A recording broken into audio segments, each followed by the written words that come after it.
बाहर आपका फिक्स्ड है, बाहर आ गया समेशन डीएम, डजंट मैटर कि आपका मास डिस्ट्रीब्यूशन कैसा है, ये एक लीनियर मास डिस्ट्रीब्यूशन यूनिफॉर्म है कि नॉन यूनिफॉर्म है, doesn't matter, but I z का आपका निकालोगे that will come out to be M R square. अगर आप पैरेलल एक्सिस लगाओगे तो अगर non uniform density in that case centre के ऊपर आपका आईसीएम नहीं होगा, इसके ऊपर आईसीएम नहीं होगा, इन दैट केस आपको फिर प्रॉब्लम फेस करनी पड़ेगी, पैरेलल एक्सिस फॉर्म भी नहीं लगा पाओगे। तो ये हमेशा ध्यान रखना है।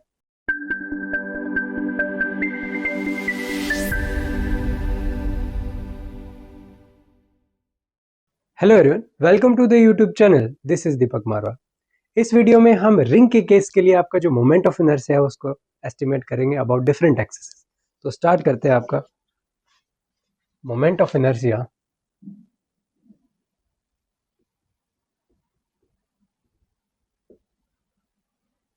About thin ring.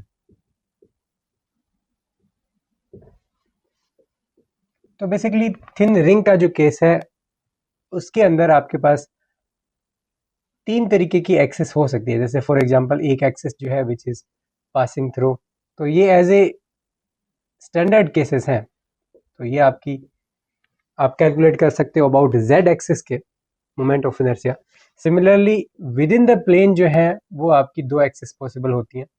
पहला होता है आपका एक्स एक्सिस और दूसरा वाई एक्सिस। तो बेसिकली मोमेंट ऑफ इनर्शिया जो है इन दो एक्सिस के अबाउट, जो कि सेंटर ऑफ मास के अबाउट जा रहा है और along the diameter basically axis है। और जो आई जेड एक्सिस है that will be the you can से the perpendicular axis basically. Okay, और ये जो है ये रिंग है आपकी एक्स वाई प्लेन के अंदर है और थिन रिंग रिंग बेसिकली दिया हुआ, इट मीन्स इसका जो डायमेंशन है वो आपका काफ़ी कम है बेसिकली, राइट। तो ये आपका रिंग हो गया।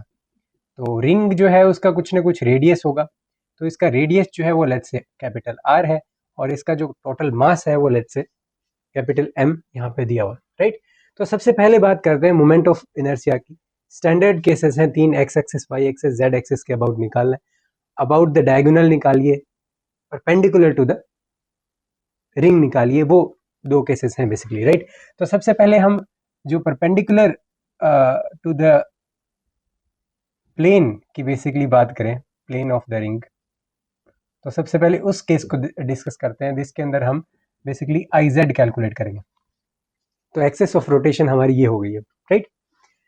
वही कंसेप्ट सिमिलर, आपका मोमेंट ऑफ इनर्शिया निकालना है, you need to know the dm element and you need to know the perpendicular distance from the axis of rotation basically, right. तो यहाँ से अगर आप देखोगे तो अगर मैं यहाँ पे इसका जो डायग्राम है वो टॉप व्यू में अगर आपको दिखाना चाहूँ तो कुछ इस तरीके से दिखेगा कि ये आपका जो रिंग है वो कुछ ऐसा है, राइट। और यहाँ पे लेट्स से आपका ये एक डीएम एलिमेंट है और लेट्स से ये आपका जो है ये आपका एक्स एक्सिस है, this is your y axis. ये टॉप व्यू में हमने दिखाया है, ये डीएम एलिमेंट है किसी पर्टिकुलर पोजीशन के ऊपर डीएम एलिमेंट, राइट। तो हर एक एलिमेंट का आप देखोगे किसी भी पोजीशन पे चेक करिए, आपको ये जो परपेंडिकुलर डिस्टेंस है फ्रॉम द एक्सिस वो आपको कैपिटल आर मिलती है। या फिर इसके दूसरे टर्म में आप देख सकते हो कि आप इसको एक्स कोमा वाई में रिप्रेजेंट कर सकते हो किसी भी पर्टिकुलर पॉइंट को, राइट। यहाँ से अगर मैं लिखना चाहूँ तो I can write d m and perpendicular distance from your z axis क्या होती है, that will be your x square plus y square, right. अगर यहाँ पे रिंग देखें तो इस रिंग का जो इक्वेशन है that will be x square plus y square will be equal to r square, because fixed distance है एक्स और वाई पॉइंट का फ्रॉम द सेंटर बेसिकली। तो सर्कल का इक्वेशन बना। तो यहाँ से आप क्या क्लियरली चेक कर सकते हो कि x square plus y square that will always be a fixed value. You can say कि जेड एक्सिस से डी हर एक डीएम एलिमेंट एक सेम डिस्टेंस के ऊपर होगा जो कि आपकी आर डिस्टेंस बेसिकली हो जाती है। तो यहाँ से हम इसको क्या लिखेंगे, this will be dm and r square, right.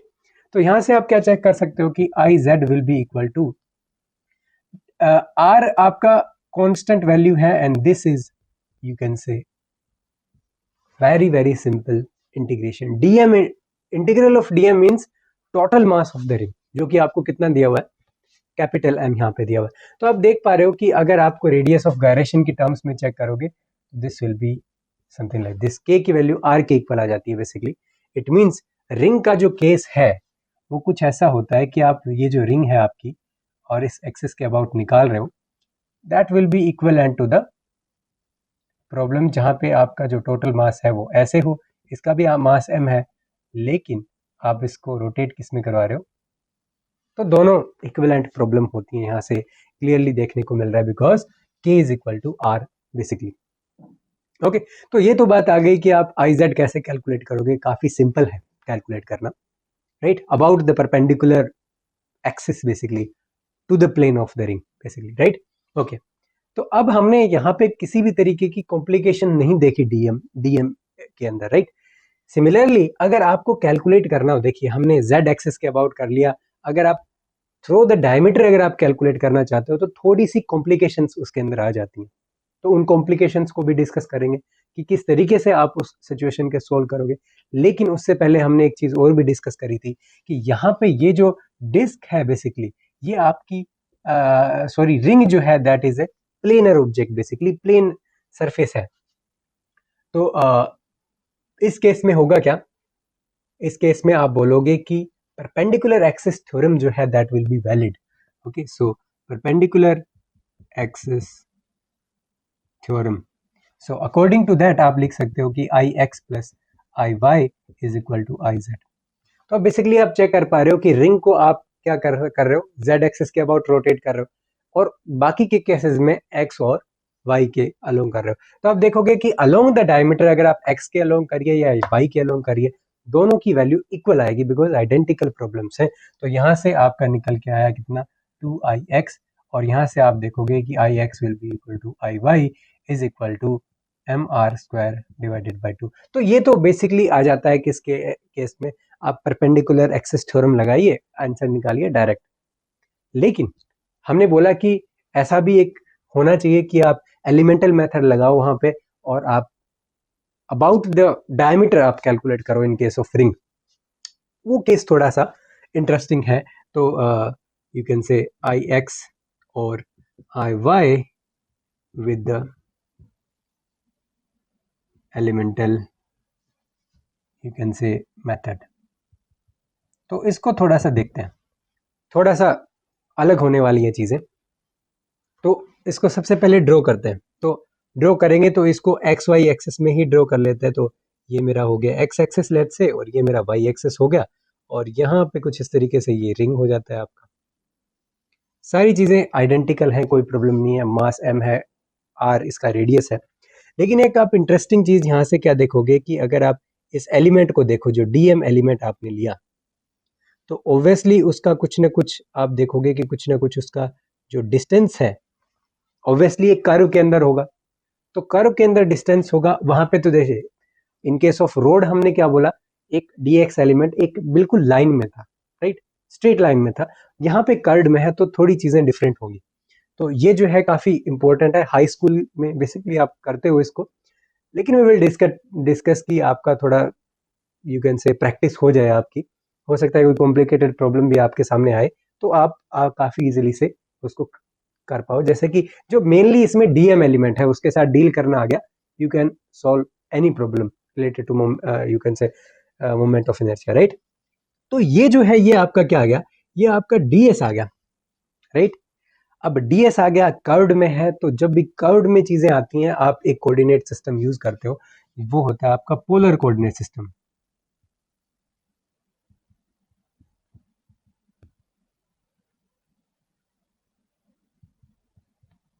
Right. तो बेसिकली जो कार्टेशियन कोऑर्डिनेट सिस्टम है उसमें एक्स और वाई की टर्म्स में हम डिफाइन करते हैं। लेकिन जब आप पोलर की फॉर्म में जाते हो, जैसे फॉर एग्जांपल यहाँ पे एक्स और वाई अगर आप डिफाइन करते हो, for example let me write something like this, कि ये आपका एक्स है, वाई है point, so the distance from this that will be r basically, from origin to this. और जो आपका एंगल है, जो आपने एंगल बनाया, this is you can say x axis and this is your y axis, और जो एक्स एक्सिस है यहाँ से ये जो एंगल बना, ये आप let me write it to be theta. So या तो आप एक्स वाई से किसी पॉइंट को रिप्रेजेंट कर सकते हो, या फिर ये दो चीजें अगर आपको पता है कि किस पर्टिकुलर एंगल पे है आपकी लाइन और किस मैग्नीट्यूड के साथ है, तो उससे भी आप एक पर्टिकुलर पॉइंट को डिफाइन कर सकते हो, राइट। तो उसका थोड़ा हम यहाँ पे यूज करेंगे, कैसे करेंगे वो थोड़ा देखते हैं। देखिए यहाँ पे ये रिंग था, राइट। अब रिंग के केस में कोई अगर एक पॉइंट है x, y, राइट, और एक डीएम एलिमेंट अगर कर्व्ड फॉर्म में लोगे तो आप यहाँ से क्या चेक कर पा रहे हो कि यहाँ पे ये एंगल हो जाएगा आपका थीटा, ये आपका x एक्सिस है, ये आपका y एक्सिस है, राइट। अगर आप मोमेंट ऑफ इनर्शिया निकालना चाहते हो तो बेसिकली उसकी टर्म्स में अगर हम देखें तो I x, let's say I y, because about this axis we want to calculate ना, both will be equal, but let's take I y to be the now integration of dm element and r perpendicular basically. So अगर y axis की बात करें तो y axis के perpendicular कौन सा component होता है, that will be the this, you can say basically this distance, जो भी परपेंडिकुलर डिस्टेंस है, तो इस केस में परपेंडिकुलर डिस्टेंस सेम रह रही थी, बट यहाँ पे आप देखोगे तो इस पॉइंट का जो परपेंडिकुलर डिस्टेंस है वो ये है, यहाँ पे ये है, तो हर एक पॉइंट का जो है वो वेरी करता जा रहा है डिस्टेंस, लेकिन वो डिस्टेंस है कौन सा, दैट इज x ओनली। तो यहाँ पे आप लिख सकते हो this will B dm and this will B x square, but x की वैल्यू कितनी आएगी वो यहाँ पे देखिए, depending upon the position x will very, okay. तो यहाँ पे आप चेक क्या कर सकते हो कि आपका x will be equal to, अब देखिए यहाँ से लेके यहाँ तक की जो डिस्टेंस है दैट इज फिक्स्ड, वो कभी चेंज नहीं होगी, तो यहाँ से the x component will be r cos of theta, similarly y will be r sin of theta। Similarly अगर आप एक ऐसा कंपोनेंट बना रहे हो डी थीटा, जिसको आप कंसीडर कर रहे हो, राइट, तो डी थीटा जो है, जिसको डी थीटा हम यहाँ पे बोल रहे हैं, तो डी थीटा जो है उसको हम ds की टर्म्स में लिख सकते हैं। आप कह सकते हो कि आपका जो आपका जो ds है बेसिकली जो आर्क है that will B r d theta, right, okay. तो आपको यहाँ पे सबसे पहले x तो आपको पता चल गया कि हाँ इट डिपेंड्स अपॉन कि आप किस एंगल पे बेसिकली हो, अदरवाइज थोड़ा प्रॉब्लम सॉल्व करना काफी ज्यादा मुश्किल हो जाएगा आपके लिए, right. So it is easy कि आप पोलर कोऑर्डिनेट में मूव करो, राइट, ओके। तो हमें x, चलो हमें x पता चल गया, अब डीएम एलिमेंट जो है वो पता करना पड़ेगा, कंसेप्ट वही है। यहाँ पे हमें क्या बोलना पड़ेगा कि यहाँ पे भी आपका लीनियर मास डेंसिटी है और उसको लैम्डा से लिख रहे हैं, और लैम्डा जो है वो यूनिफॉर्म है, ये भी हमें अज्यूम करना पड़ेगा, बिकॉज अगर ये यूनिफॉर्म नहीं है इन दैट केस आपका जो रिजल्ट है वो डिफरेंट हो सकता है फ्रॉम योर स्टैंडर्ड केस। तो स्टैंडर्ड केस में मोस्टली हम यूनिफॉर्म ही आपका जो डेंसिटी लेते हैं, लेकिन आप इन जनरल भी निकाल सकते हो अगर आपको डेंसिटी पता है इन टर्म्स ऑफ पोजीशन और what ever, you can calculate, जो कि हमने प्रीवियस केस में रोड के केस में देखा था, you can just apply it, okay. Otherwise हम इसको थोड़ा देखते हैं। तो देखिए डेंसिटी जो है उसको लैम्डा से हमने बोला, तो lambda will be equal to total mass of the object divided by the length. तो अगर आप यहाँ पे लेंथ देखोगे तो किस लेंथ में एरिया डिस्ट्रीब्यूटेड, जो मास है that is distributed, that will be the circumference 2 pi r, right, and that will also be equal to the dm element divided by the small element that will be the arc, you can say ds। So यहाँ से आप dm निकाल सकते हो, dm निकालना easy है, that will be equal to m divided by 2 pi r multiply by ds, ds is nothing but r d theta। तो यहाँ से आप कुछ चीजें कैंसिल आउट कर सकते हो तो कर दीजिए, राइट। तो यहाँ से हमें आई वाई निकालना है, अब तो आई वाई की वैल्यू कितनी हो जाती है, आई वाई भी इक्वल टू, और यहाँ पे this is constant, so m divided by 2 pi and integration this is d theta and that will be r square, तो r is a sin square theta, okay, d theta। अब हमें check करना है कि theta कहाँ से कहाँ basically very कर रहा है, राइट। तो थीटा यहाँ है, अब सारे एलिमेंट अगर आपको कवर करने हैं तो it will be from 0 to 2 pi basically, right. So theta will run from 0 to 2 pi, तो ये बेसिक सा इंटीग्रेशन है, इसको आपको सोल्व करना है। तो यहाँ पे साइन स्क्वायर आ जाता है, तो जब भी साइन स्क्वायर आए, कोस स्क्वायर आए, तो हम क्या करते हैं basically, we can not do it directly, right. या तो आप इसको साइन स्क्वायर को साइन कोस की टर्म्स में चेंज करो, ऐसे भी करके, तो वो हमें करना पड़ेगा, राइट। तो यहाँ पे आपने ऑलरेडी देखा है कि जो आपका कोस 2 थीटा है उसको आप कैसे लिख सकते हो, बेसिकली 2 कोस स्क्वायर थीटा -1, और आप इसको लिख सकते हो 1 minus 2 sign square theta, right. तो यहाँ से फिर हम देख सकते हैं कि स्क्वायर वाली टर्म जो है उसको we can write in terms of cos 2 theta basically, right. तो यहाँ से हमें यहाँ से मिला क्या, that this sine square theta that will be equal to 1 minus cos 2 theta divided by basically 2। तो यहाँ से इंटीग्रेशन फिर से देखते हैं। तो आप देख पा रहे हो कॉम्प्लिकेशंस बढ़ती जा रही हैं, धीरे धीरे इंटीग्रेशन बढ़ता जा रहा है, राइट। लेकिन हमें इसको एटलीस्ट सॉल्व करके दिखाना है कि भाई हाँ, ये वैल्यू दोनों इक्वल है। You can use elemental method और you can use perpendicular axis theorem. आपकी ऐसी भी प्रॉब्लम आ सकती है, बिकॉज परपेंडिकुलर एक्सिस थ्योरम तब थोड़ा लगाना मुश्किल हो जाता है अगर आपकी जो प्रॉब्लम है that is you can say that is complicated. Basically अगर मास डिस्ट्रीब्यूशन दिया हुआ है, if it is not uniform, then you will face some problem, because जो सेंटर ऑफ मास है वो बेसिकली आपका थोड़ा सा वहां पे अलग होगा उन केसेस में। और काफी चीजें जो है perpendicular axis theorem, perpendicular axis theorem you can apply, but parallel axis theorem में प्रॉब्लम वहां पे आपको फेस करनी पड़ेगी। तो काफी चीजें होंगी, उस केस में एलिमेंटल मेथड ही बेस्ट रहता है, राइट। तो आपके क्लियर हो जाएगा ये। So m are square divided by 2 pi, और यहाँ पे देखिए this I can write to be 4 pi, right, because 2 यहाँ से साइन वाले से आ जाता है, and this will be 1 minus cos 2 theta and d theta and 0 to 2 pi।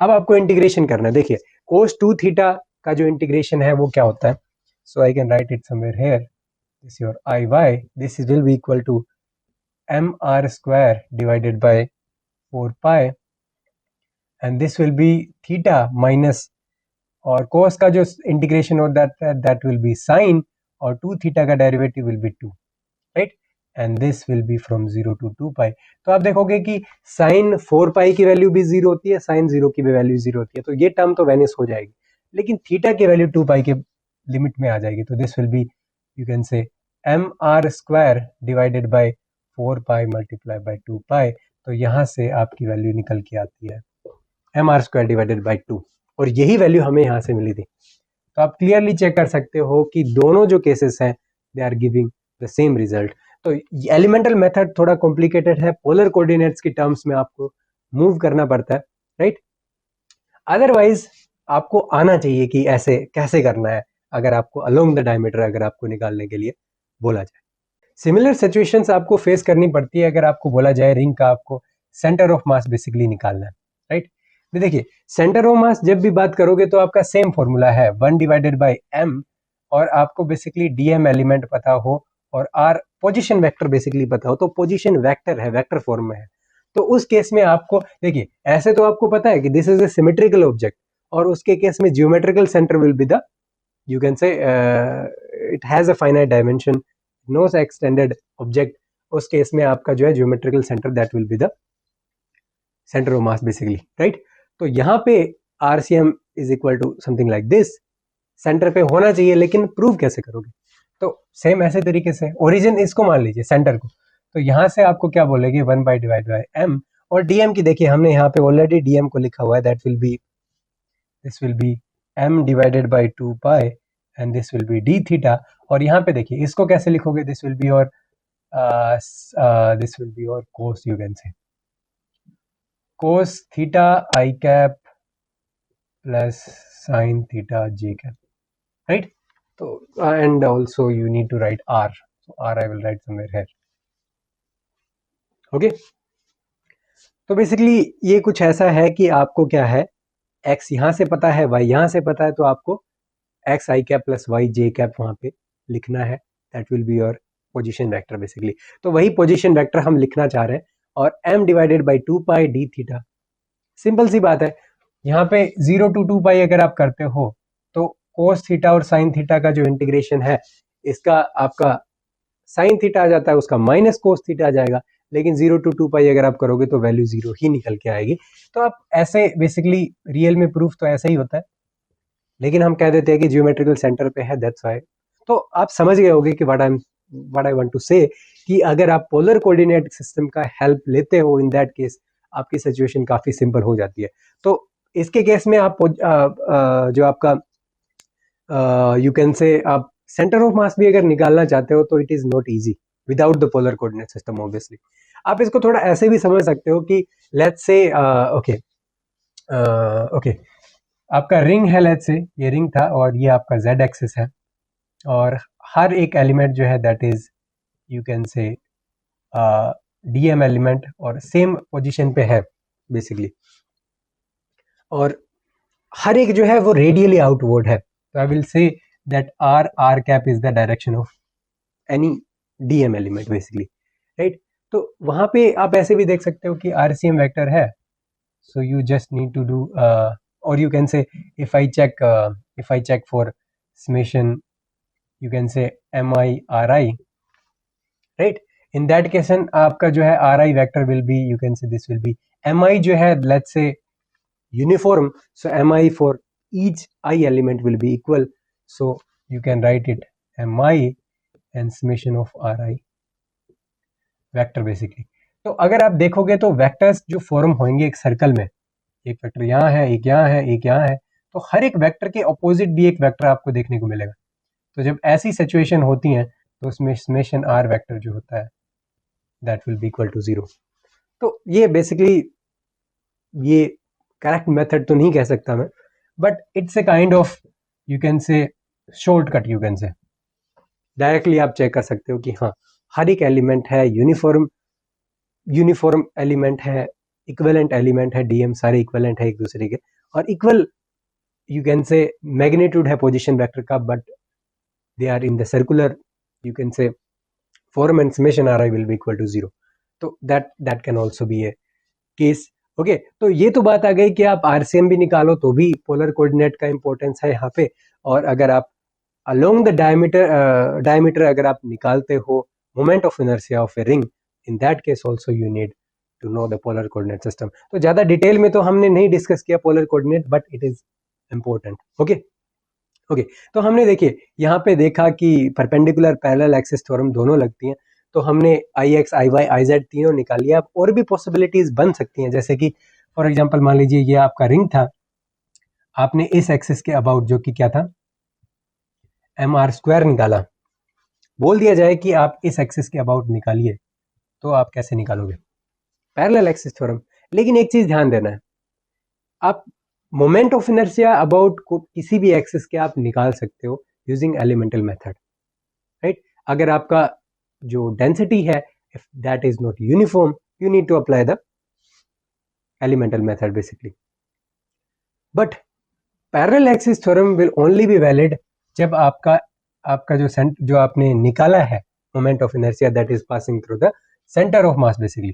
तो ये हमेशा ध्यान रखना है, भूल नहीं जाना है कि सेंटर ऑफ मास के थ्रू ही आपको पता होना चाहिए। ऐसा नहीं है कि भी जो आपको एक लीनियर मास डेंसिटी दिया हुआ था इन टर्म्स ऑफ पोजीशन, आपने लगाया एलिमेंटल मेथड, फॉर्मूला लगाया और यहाँ का निकाल लिया, लेकिन वो होना चाहिए कि सेंटर ऑफ मास के थ्रू ही निकालना चाहिए। ऐसा नहीं है कि किसी पर्टिकुलर एक्सिस के अबाउट निकाल लिया और पैरेलल एक्सिस थ्योरम लगा लिया, ऐसा नहीं होता, राइट। तो यहाँ से अगर आप देखोगे तो यहाँ से पोजीशन इसकी आर हो जाती है, तो I will be equal to m are square plus m are square, तो ये हो जाता है 2 mr², राइट। सिमिलरली एक केस ऐसा भी हो सकता है कि ये आपका यहां से आपको आईसीएम पता है, that will B mr² divided by 2। अगर यहाँ का पूछा जाए तो कैसे कैलकुलेट करोगे, similarly parallel axis theorem mr² divided by 2 plus mr², so this will B 3mr² divided by 2। सो यहाँ पे बेसिकली जो पैरेलल एक्सिस थ्योरम जो है वो बेसिकली हमने यहाँ पे लगाया है, राइट। तो आप देख पा रहे हो कि कितना इजी है पैरेलल परपेंडिकुलर एक्सिस थ्योरम लगाना। परपेंडिकुलर में ओनली कंडीशन है कि the object should be planar, तो प्लेनर तो रिंग होता ही है, राइट। ओके, तो बाकी देखिए अगर सिचुएशंस अलग होंगी तो सिर्फ आपको एक एलिमेंट चेंज करना है, that will be the dm element. Because देखिए रिंग है तो रिंग में ऐसा तो है नहीं कि रिंग जो है वो डिफॉर्म हो जाएगी, तो रिंग के केस में जो डीएम एलिमेंट है that is the only variable you can say that can be affected. R तो है that will be fixed, okay. So वहां पे आपको सिर्फ यहीं पे ही ध्यान देना कि this okay, so in this condition doesn't matter, because देखिए यहाँ पे y एक्सिस के अबाउट अगर आपको z एक्सिस के अबाउट अगर आप निकालना है, इन दैट केस अगर आपका मास डिस्ट्रीब्यूशन यूनिफॉर्म है नॉन यूनिफॉर्म है डजंट मैटर, राइट। तो ये काफी इंटरेस्टिंग यहाँ पे केस है कि अगर आप iz निकालते हो, right, so in each case ring की बात करता हूं मैं, दिस विल बी mr², इसको कोई चेंज नहीं कर सकता बिकॉज आर आपका फिक्स्ड है, बाहर आ गया समेशन डीएम। डजंट मैटर कि आपका मास डिस्ट्रीब्यूशन कैसा है, ये एक लीनियर मास डिस्ट्रीब्यूशन यूनिफॉर्म है कि नॉन यूनिफॉर्म है, doesn't matter, but I z का आपका निकालोगे that will come out to be M R square.